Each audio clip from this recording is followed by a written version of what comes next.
Hello বন্ধুরা, সবাই কেমন আছো? আশা করি সবাই ভালো আছো আর আমিও ভালো আছি।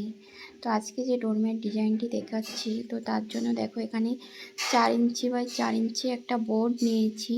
সেই বোর্ডের সাহায্যে এই কাপড়গুলো আমি সব কাটিং করে নেব। তো এখানে ভ্যারাইটিস কালারের কাপড় আমি নিয়েছি কাটিং করার জন্য।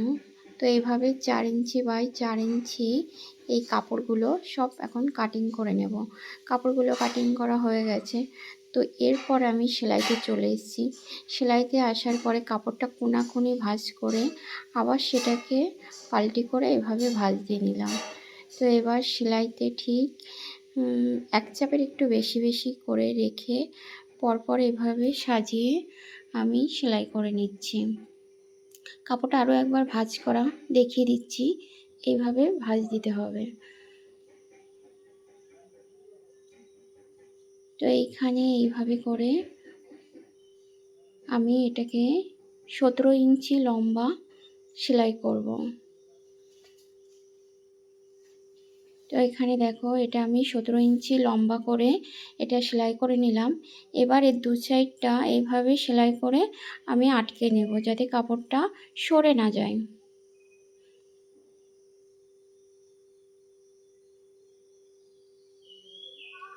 তো এই পাশের সাইডটাও আমি এই একই রকমভাবেই সেলাই করে নেব।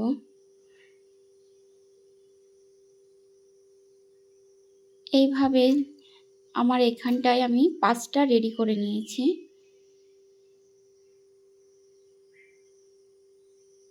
রেডি করার পরে এখানে 17 ইঞ্চি একটা কাপড় নিয়ে নিয়েছি আর আড়ে নিয়েছি 12 ইঞ্চি ডোরম্যাটটির জন্য।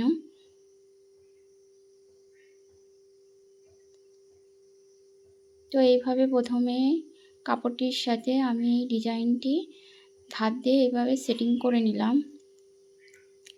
নেওয়ার পরে এই সাইডটা আমি সেলাই দিয়ে এইভাবে আটকে নিলাম। তো তারপরে এইভাবে দুটো একই দিকে রেখে আমি সেলাইটা দিয়ে নিচ্ছি।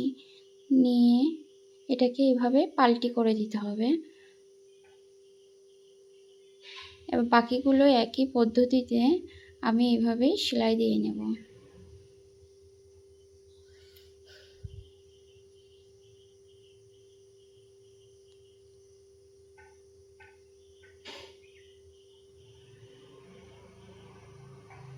তো এভাবে সেলাই দিয়ে নেওয়ার পরে চারিপাশটা একটু ছেটে নিতে হবে।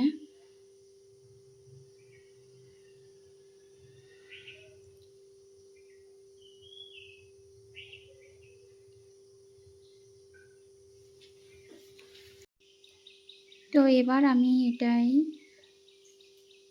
সাইড মোড়ার জন্য একটা কালো কাপড় নিয়ে তো সেটা তলা থেকে আমি এইভাবে তলায় রেখে এইভাবে সেলাই দিয়ে নিলাম। তো এটাকে আবার উপর দিকে এইভাবে মুড়ে সেলাই দিয়ে নেব। তো 4টে সাইডই আমি একইভাবে সেলাই করব।